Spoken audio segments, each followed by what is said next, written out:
This is a podcast about both having autism and living with someone who has autism. My mom is Sonya, and I'm Josh, and this is Josh Has Autism. Hey everybody, welcome to Josh Has Autism. Hello. We are so happy to be back with you. We accidentally missed last week, and before that we were on vacation. But I want to apologize to everybody that listens because we thought we were doing the right thing by posting out when people subscribe. Mm-hmm. It goes out to them. The podcast will go out to them, and I think the blog will go out to them, and automatically. And we had intended to write a little blip 2 weeks ago, saying we are going down to Pensacola to take care of, Nana and Pappy, and slash kind of hopefully a vacation because we had the kids. Yeah. And so that was 1 week that we put that up there.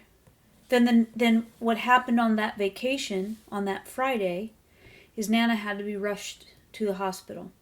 Yeah. And it's interesting because of COVID, when it used to be in the beginning with COVID, you couldn't go into the hospital room with family members. Well, now down there, whoever with the patient when they're admitted to the hospital is the only one that can stay. You can't, it's the only one. You're just there. And nobody else could come in. Excuse me. So if I didn't stay, Nana would have been all by herself. Because they wouldn't let Pappy in. They wouldn't let Uncle Tracy in. So it was just me. And because of that, because it was, it led, we were there, I was taking care of her for about 7-8 days. It didn't, allow for us to do this. So, we put up again saying, hey, everybody, there's been an emergency. Nana was rushed to the hospital.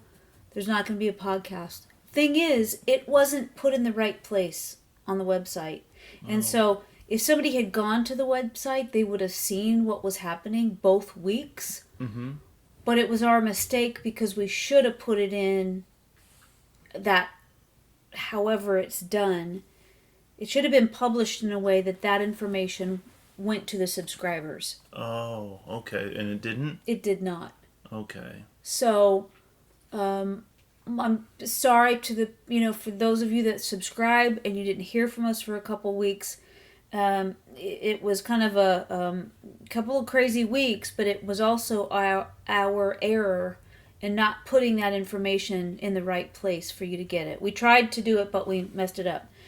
Now, talking about that, look, I don't do that kind of stuff. I don't do the computers. I don't do the, so I'm actively looking for somebody to take this job over as far as somebody, I think how it happens is what I've been told, and I have it written down because there's no way this would stick in my head, that it would be edited, which basically it just means the front and the back's put on, the music. Mm-hmm. We do our podcast, we don't... The intro and outro. Yeah, we don't edit.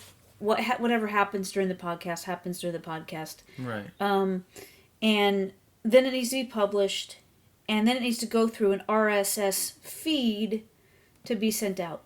If anybody out there knows what I'm talking about, please, and are interested in doing that, taking on that job, we are looking for somebody to hire to do that.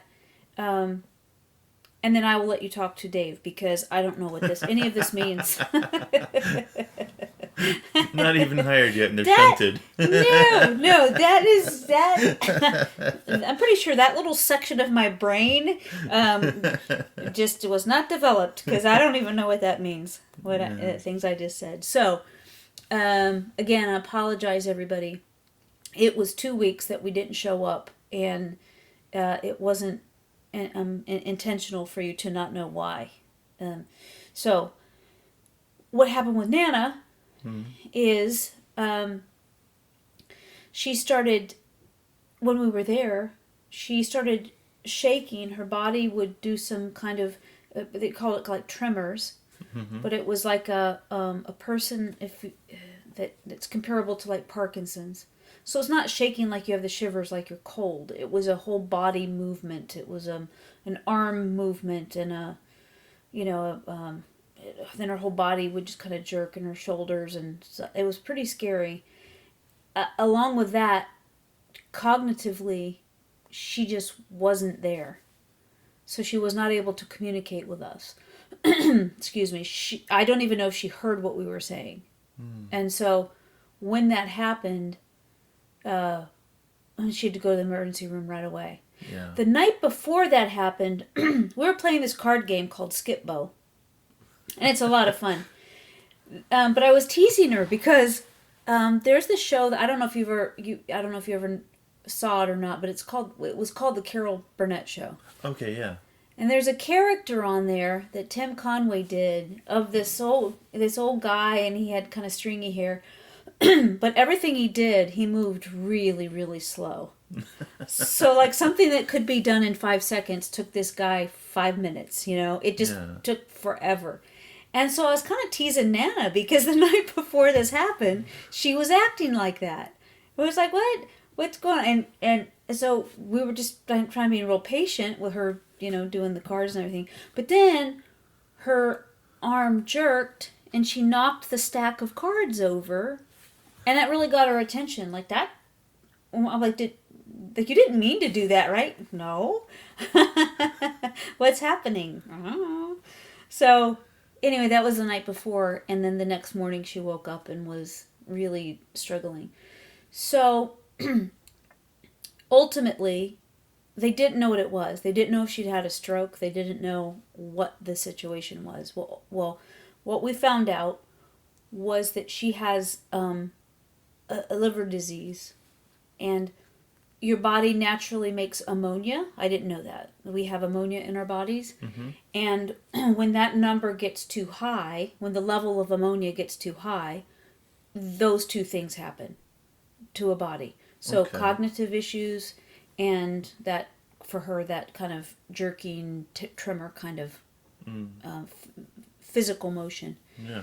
So it was really scary because nobody knew what was going on. Yeah.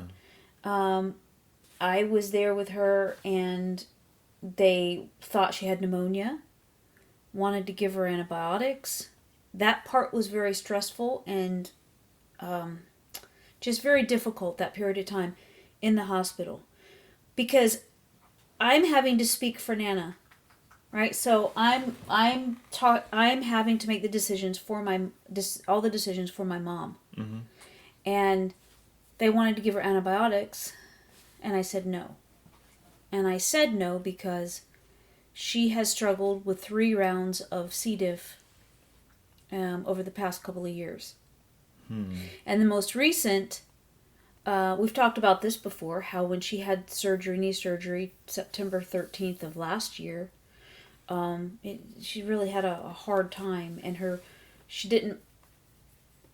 she died. They brought her back, and, went to ICU, and then that whole year since had been a big struggle, and a huge part of that was C. diff. So antibiotics can cause C. diff. So I said to her, no, you can't give her, I don't give you permission to give her antibiotics, no. And they said, well, and I said, because of C. diff, and they said, well, but this could really affect her and cause a great deal of harm if she got pneumonia there. And I said, well, she doesn't have a fever. And historically, when Mom has pneumonia, she has a fever. She doesn't have a fever. I know you're saying that you suspect that she has pneumonia, and then she can't have antibiotics because of the C. diff. And then I talked to one of my brilliant friends, and she said, what would they do if a patient was allergic to antibiotics in this situation? And I thought, that's really good. Like, that's really a really valid point. Anyway, I asked them about that, and I said, "What would you do?" I said, "You may not give her antibiotics. What would you do if somebody was allergic?" They said, "We would do a X-ray. We would do a scan." And so they did, and she doesn't have pneumonia. So thank goodness she didn't have the antibiotics. Yeah. But ultimately, Well, thank goodness she didn't have pneumonia either. But what did I? Yeah, exactly. So what happened? What they found out was that the liver's not functioning. Was not functioning. We don't know what level of disease her liver is in. She goes today, but I haven't talked to her since since she was supposed to go. And excuse me, Pensacola just got hit with a hurricane. So I don't know if she's going to go or not. At any rate, ammonia raises in your body, causes you to kind of shut down in those particular ways, and then they give you medicine to help you go to the bathroom, and it binds to that, and then you pass it out of your body. Okay. And so up to that point, the similarities between what I do with medicine to be okay and the issues that I have with whenever I'm without the medicine are almost parallel to what she was going through without having medication that she needed. Does that make any sense, what I'm saying? Nope. Okay, so you said that she was having cognitive issues. Impairments, yes. Cognitive impairments. Correct. And that's something that I have issues with.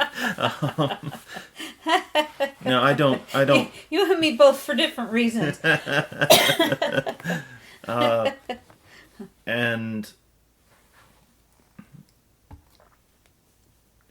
with the medications that are specifically needed are making us okay.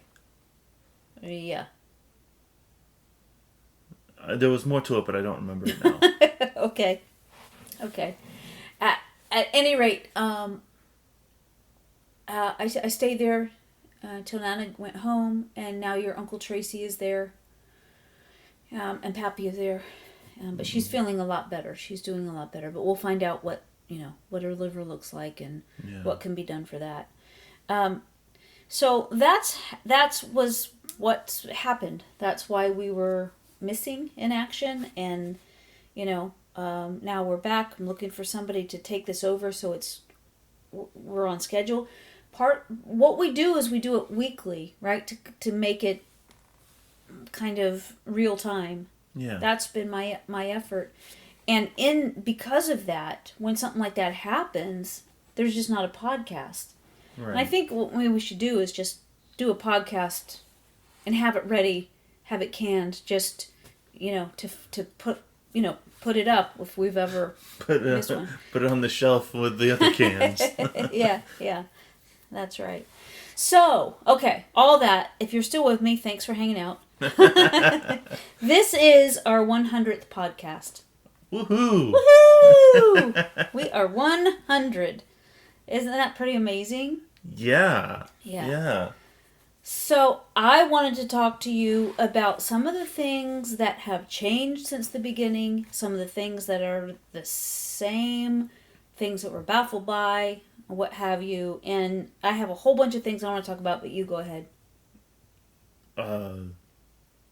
That's not going to work? I don't listen to the podcast. Oh, well, you were with me when we did. Yeah, but I don't listen to the actual podcast. Okay, all right. I'll do some things. I may do the podcast, but I don't actually listen to it. Well, it's what I think that I've learned through the podcast about you, this is the 100th episode. That means not every time have you been with me when we do this, but most of the time you have. No, otherwise it wouldn't be Josh Has Autism podcast. Yep. So what I've learned is that first of all, about myself, that I am a procrastinator, for sure. Also, that you are far more insightful than I gave you credit for before we ever started doing this podcast. Hmm. You know? That maybe I didn't... What looks like, to me, in my judgment, looked like laziness. Maybe could be some of the time. Because, you know, we can all be lazy some of the time. But what I thought was... more going on. There's a lot going on. And I didn't know that. I thought when you were not doing anything, there was nothing happening. Right. And the truth of it is that how you've shared with us is that there's so much going on that sometimes you need to do nothing. Yeah. Because there's so much going on. Yeah. And I didn't know that about you before we started doing this podcast. To that degree. Yeah. Yeah. I know that it may sound a little bit strange, but I have gotten to know myself better through this podcast. Cool. Through doing this podcast. Mm-hmm. And a lot of the issues that we have faced in the past, like prior to start doing the podcast, have been, if not addressed, then has given us the point of reference to be able to move forward with success in regards to whatever the issue may be. Mm-hmm. Does that make any sense? It does. It does. Do you have any examples?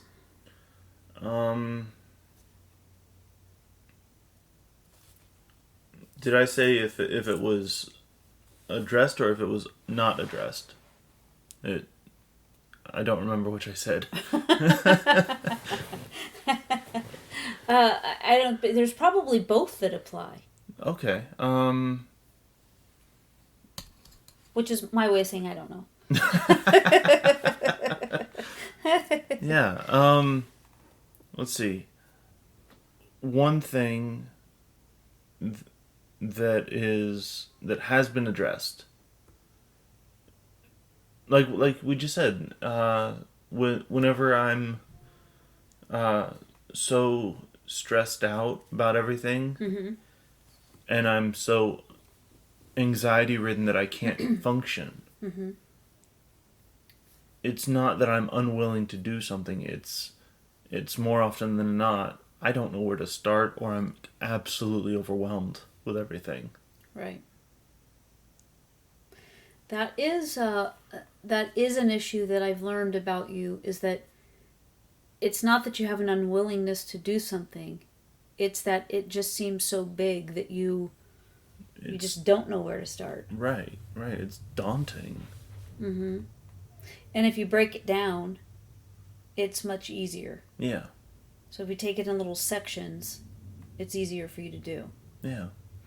Which I actually used with Connor the other day. Awesome. Yeah, he had to clean up his room, and I remembered us having this conversation.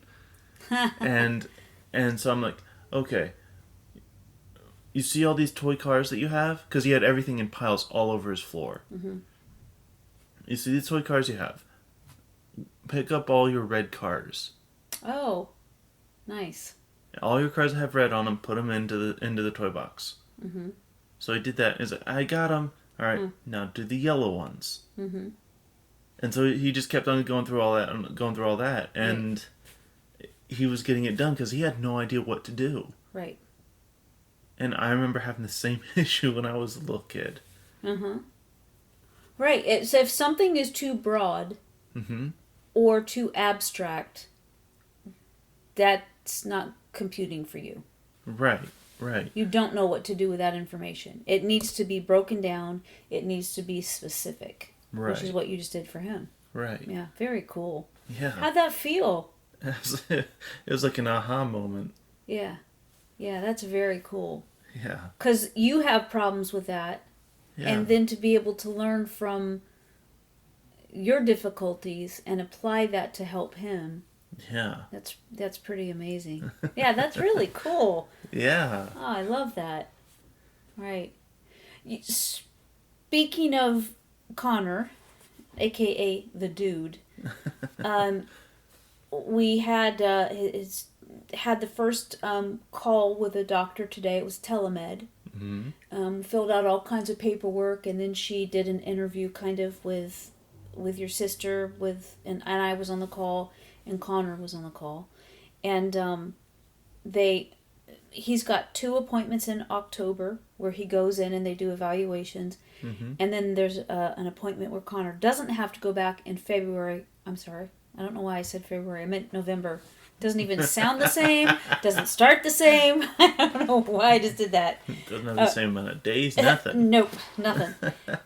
In November. And they're going to, share what they found. The doctor did say today that they can't give a diagnosis today, but based on what they've seen and what they've learned, they really believe that he's on the spectrum.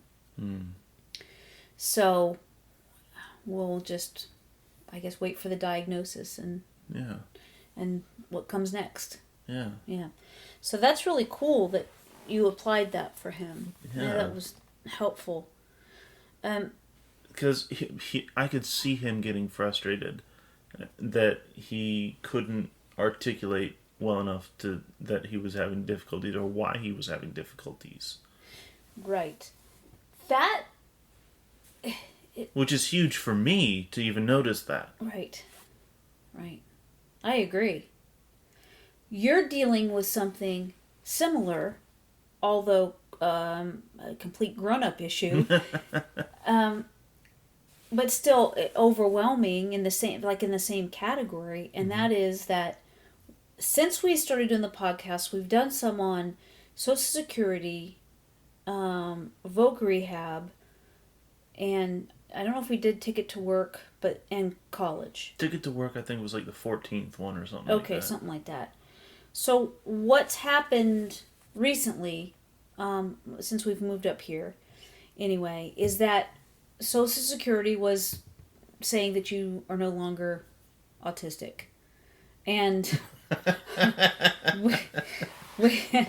so I've appealed that, then I appealed it again. It's still in the appeal process. Yeah. But since then, and I don't understand it, we sent supporting documentation. They sent it back without any explanation.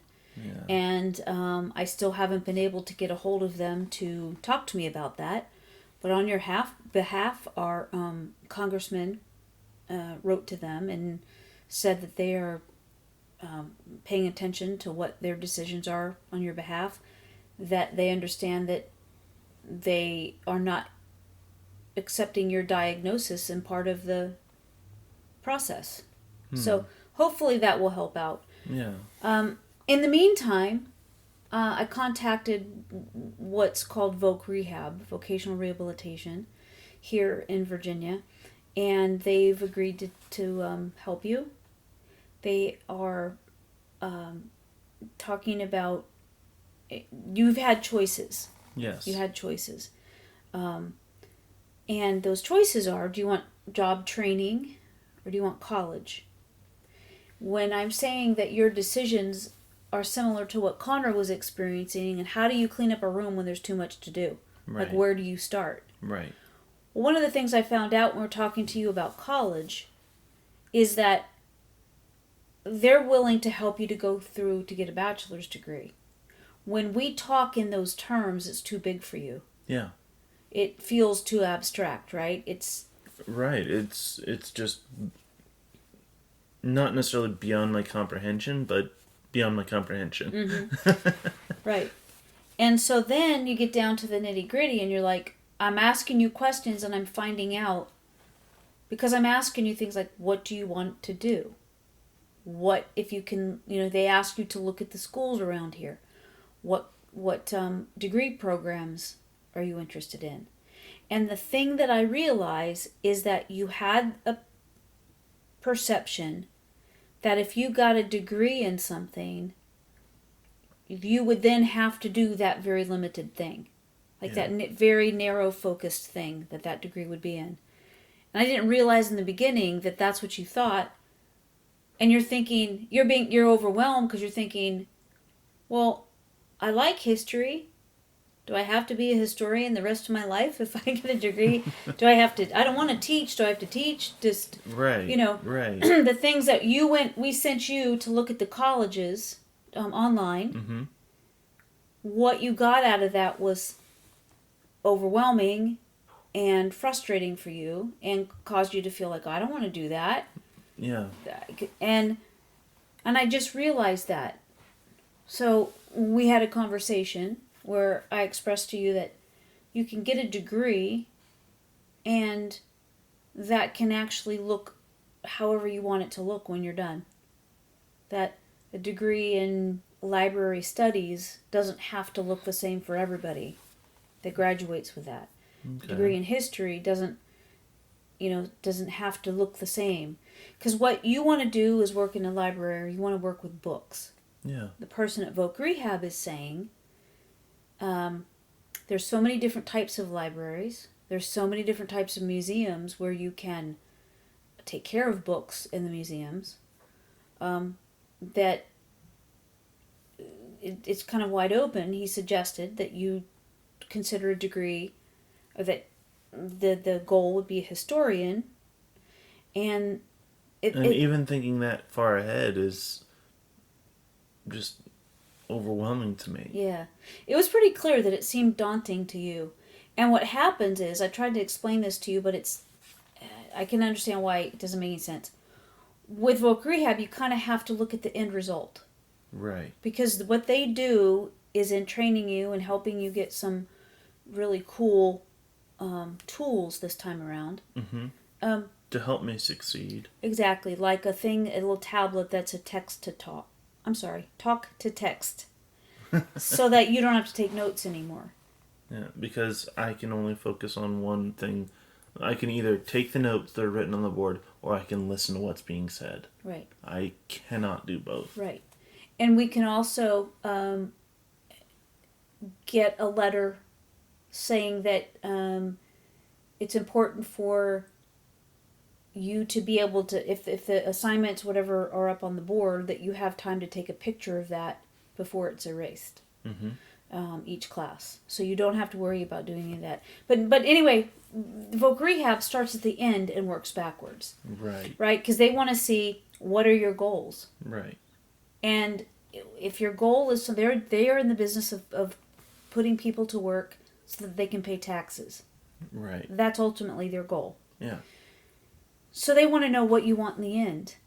And you're here at the beginning going, hey, don't ask me what I want in the end. I can focus on what I'm doing today. If you ask me what I want at the end, that's too much. But yet that's what they need. Yeah. And working backwards has been very difficult to get you to a comfortable place where you understand that really all you have to do is say, in the end, you would like a degree, or you would not like a degree, or you are interested in, he knows, books. Yeah. So that's your goal. The end. If they had a degree in books, you would do that. Or if not books, and just something to deal with, like, you know how curators are at museums? Mm-hmm. Not that position, but something that's behind the scenes, that's right. making sure that all the things are clean and making sure that they're all in order and taken care of and stuff. Right. Mm-hmm. Yes, and he talked about that.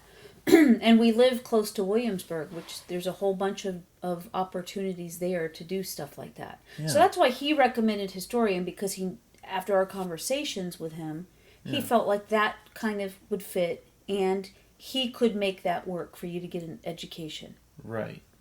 But it hasn't been easy for you because the conversations feel overwhelming. Yeah. And I think it's a perfect example to Connor cleaning his room at 4 years old, and you having to decide what courses you're going to take and what degree you're going to go for, and not even the courses, just the degree paths and everything. Yeah, right.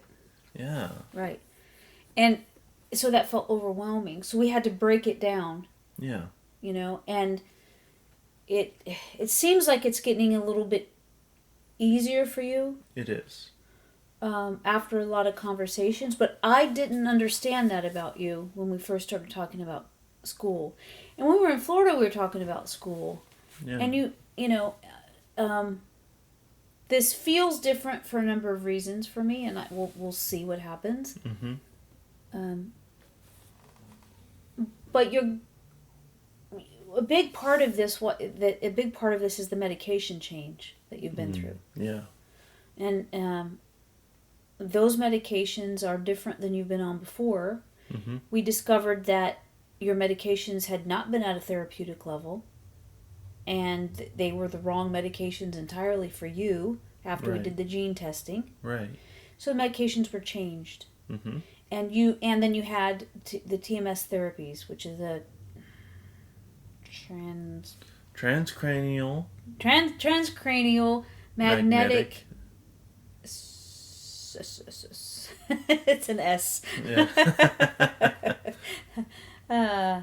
Systematic therapy, maybe? I don't know. Stimulation. Yeah.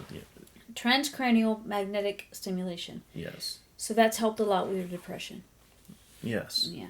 So anyway, my hope is that since you feel better and there are new tools that you can use at school, that hopefully that's going to set you up for success. Because I don't care what you get a degree in. What matters to me is that the fact that you perceive yourself as being a failure when it comes to going to college, that affects you, your self-esteem, how you feel about yourself, your self-worth. Yeah. And that's something that I don't think we've really talked about on the podcast before, is that's one of them. What I feel is one of my major failings in life so far is that I haven't been able to complete to a degree yet. Mm-hmm. Right. Complete college to get a degree just yet. Mm-hmm. Yes. And I no matter how many times I tell you that nobody else views you that way, nobody else looks at this as excuse me, as you failing. It's just not how we experience you. It's not how we look at the situation. Right. But it doesn't matter what we think or what we say. It really does matter how you feel about yourself. And so that's what you've perceived so far. So for me, as your mom, I want to see you go back to school and get the degree because I feel like that's really going to help you out in your life. Yeah. Not just in a career path, but, right. just about how you carry yourself, the confidence you have in yourself. Right. But again, we've had this conversation before, so it was one where I felt like, it's so hard. I'm not going to push you to go to college if you don't want to go. But I feel like we had a breakthrough. Right. In me understanding the difficulties that you were having. And then now for you to be able to go for something that you want to do. That's different. In Pensacola, you didn't have options that you have here. Right. Right. So, in the process then, do you have anything else to say about college? No. Okay. So, since you are part of Oak Rehab now, they have accepted you as a client. They're going to send you to school. Mm-hmm. So Security today got a letter from them saying that you have applied and been accepted for what's called Ticket to Work. Ticket to Work says that as long as you are in training or moving towards a job, being successful in an education, so they have criteria there, but being successful in your education or job training, then they don't review your Social Security benefits. But since it's already started, they're not going to stop that process. Mm-hmm. But ultimately, when it's decided, if it would be an answer we don't want, we can tell them, hey, you earned part of Ticket to Work. They might stop that then, but also it might hold it off.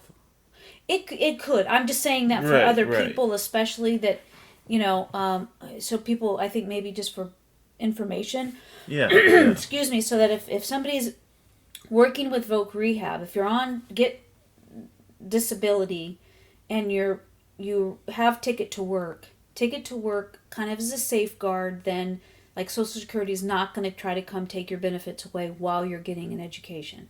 That's what I'm trying to say to any listeners that are in the States, that's how it works. Right. Since yours was already in motion, they're not going to stop that process when it comes back if they realize that you still have autism.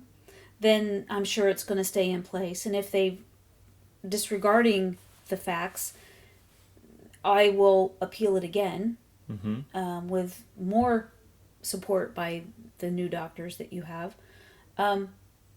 But also Ticket to Work is going to help that scenario. Right. So I just wanted to share that. Yeah. So that just happened today. We got the notice for you to have Ticket to Work. Awesome. Yeah. And all right. So what we have been doing this for 100 episodes. Yeah. Yeah. Holy crap. I know. I know. There are some things are still frustrating me. Sometimes I feel like some things are just difficult, and there's nothing to do about it. You know what I mean? Like what? If I wanted you to hurry, it's not going to happen. This is an example. You do not hurry. you can. I can say, come on, let's go. You're still going to go. Okay, I'm coming. And you're moving the same. I still have to move methodically. Yes, that cannot be changed. Right. So what's happened. There's a process of things I have to do to get ready to go out somewhere or something like that. And in a particular order. Yes. Yes. And trying to rush me through it doesn't work. Right. Yes, that's true. Have you enjoyed doing the podcasts? I have. Yeah. Yeah. Sometimes I'm not really up to it, but overall, absolutely, I'm so happy I started doing this with you. Yeah, me too. Honestly, there are times for me on my side where, because I don't really listen to the podcasts either, because we do them. Yeah.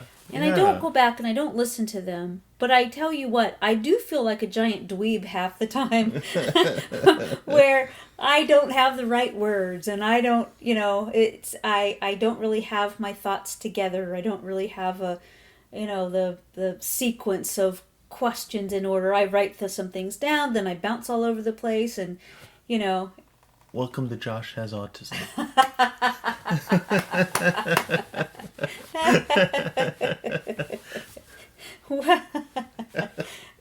Yeah. Well, I will say this. When we were in Pensacola, I got meningitis.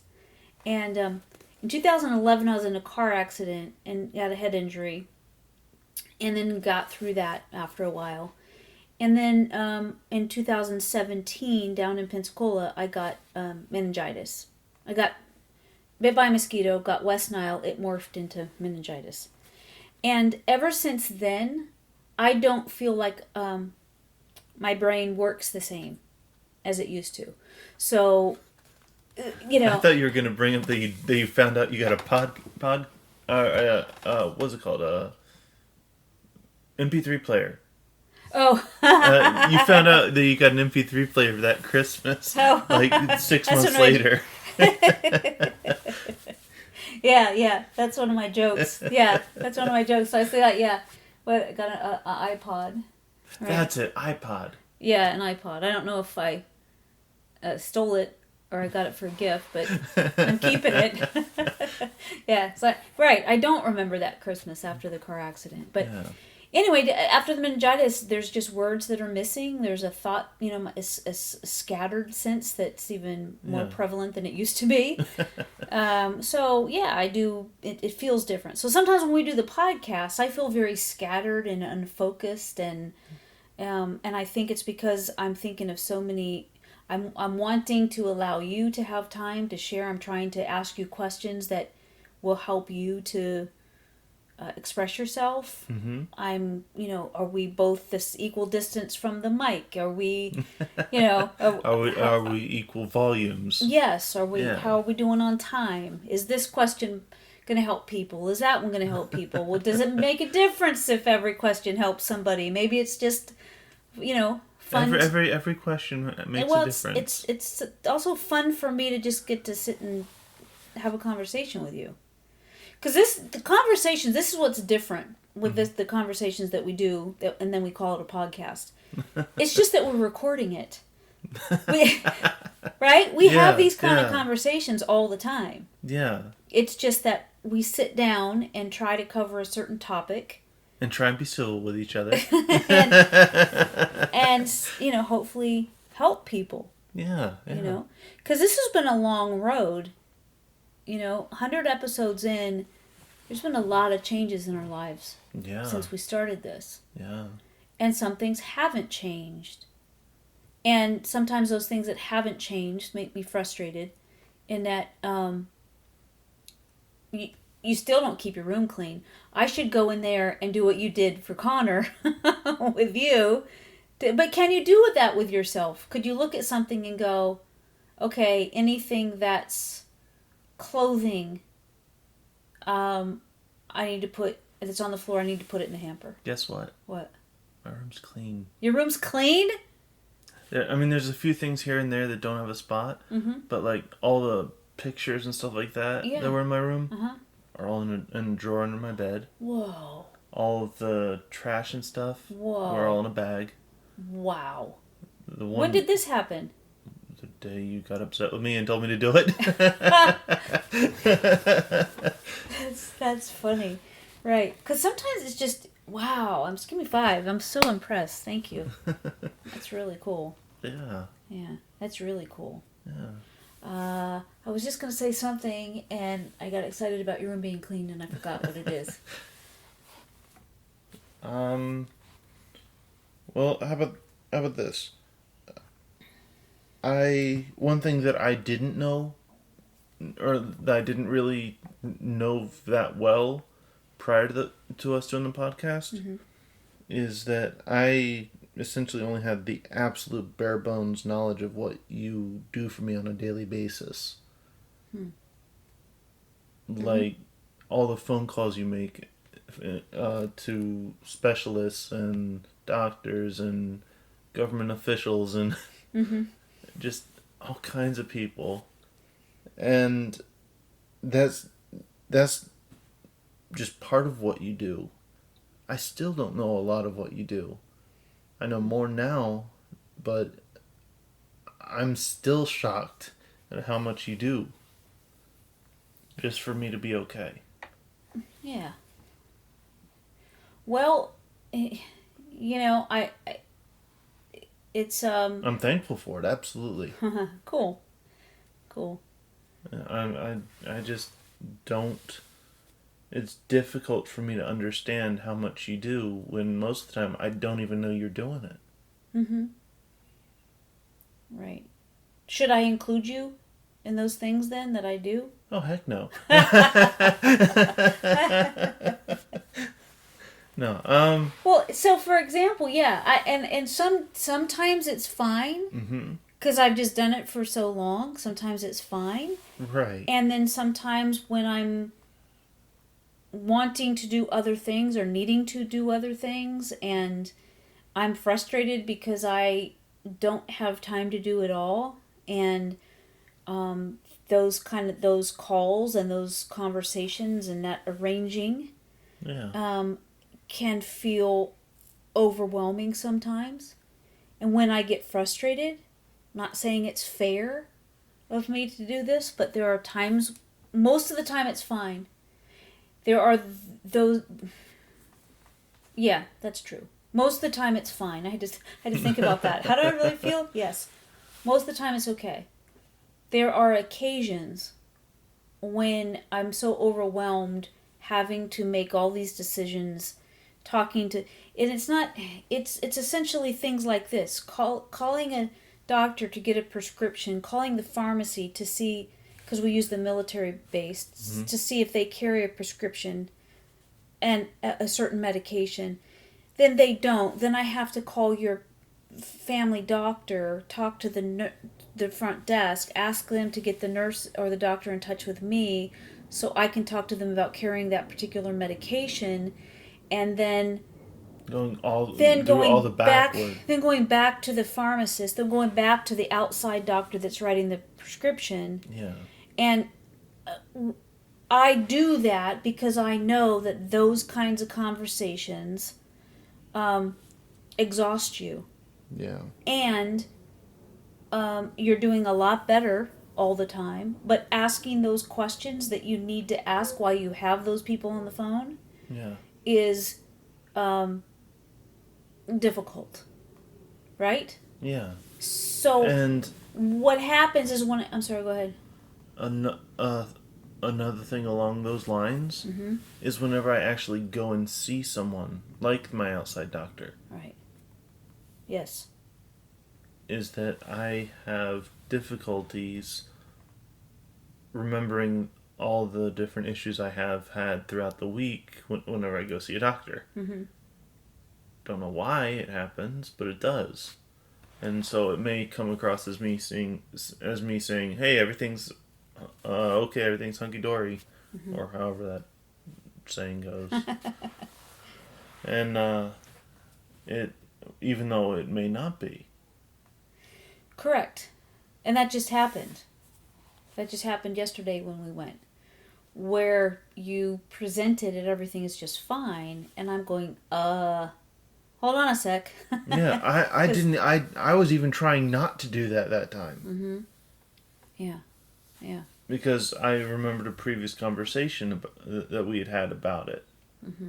So I was trying not for it to come across that way, and it did still. You have a phone where you can write notes, like it comes with a pencil, right?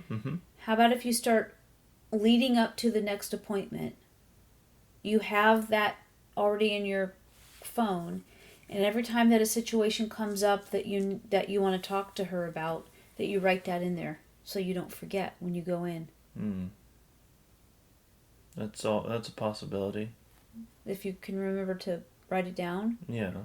Because sometimes when you're having situations, you're elevated or, not in the frame of mind to be able to do something like that, right? Right.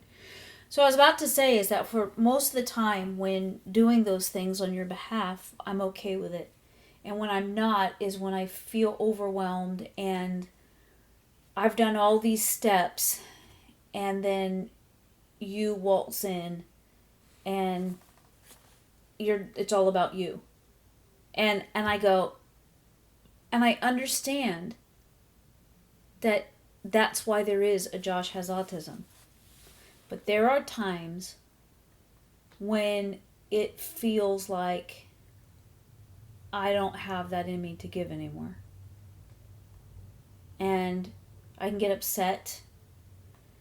And usually, if I can get a good night's sleep, it's better the next day. Yeah. But sometimes it is like that, and just it's just one of those things. I mean, I don't know that I would. I don't know. We're constantly working on you taking more on yourself, and until we're at that place, I'm doing it. So, yeah. But it's, yeah. Okay. I don't know. Let's just say most of the time it's okay. Okay. Yeah.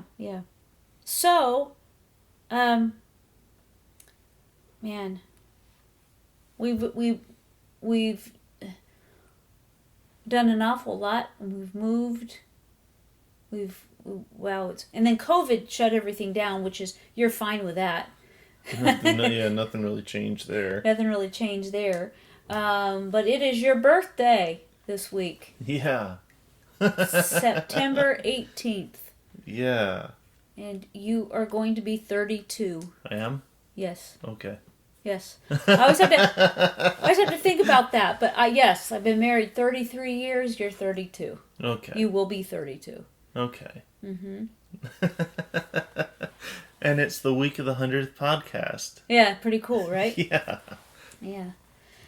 Yeah, that's pretty cool. Awesome. And we'll do something cool for your birthday. Cool. Mm-hmm. You want cookies that have maraschino cherries mm-hmm. and white chocolate chips. White chocolate chips. What's it called? What kind of cookie? Know. You don't know? No. All right. Well, it's a cookie. It's a cookie. Well, in this case, I'm the Cookie Monster. Well, it's true. I love cookies. Anything else? Did you want to talk about before we go? You're not sure? Mm-mm. Okay.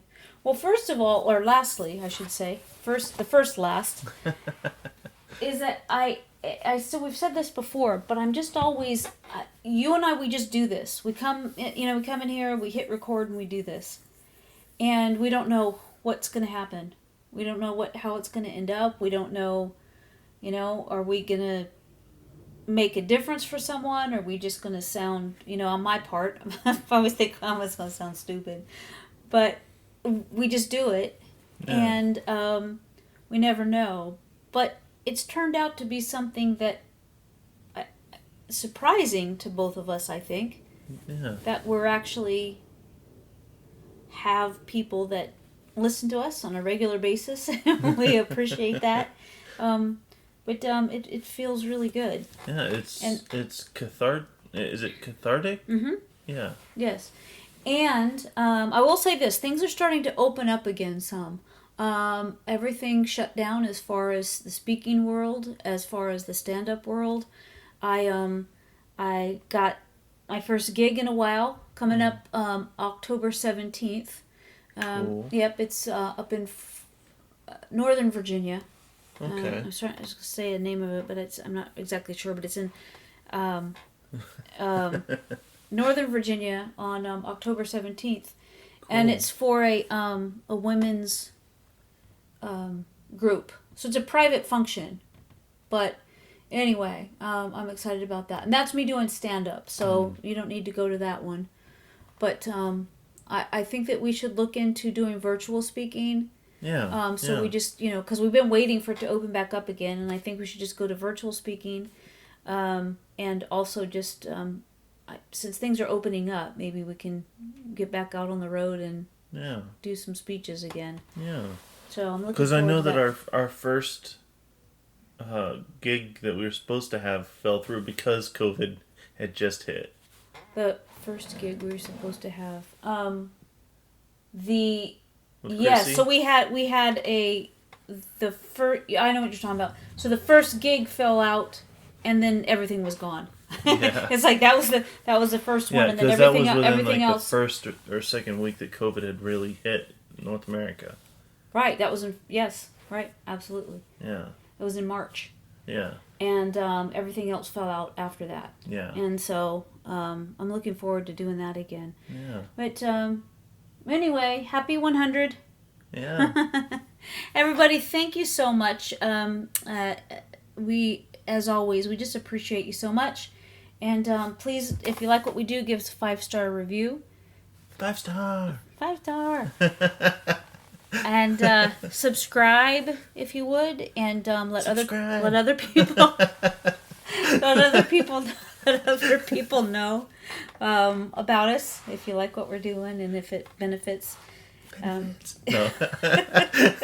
He's making a commercial here. All right, everybody. Thank you for hanging out with us again. We'll talk to you next week. Love you. Bye.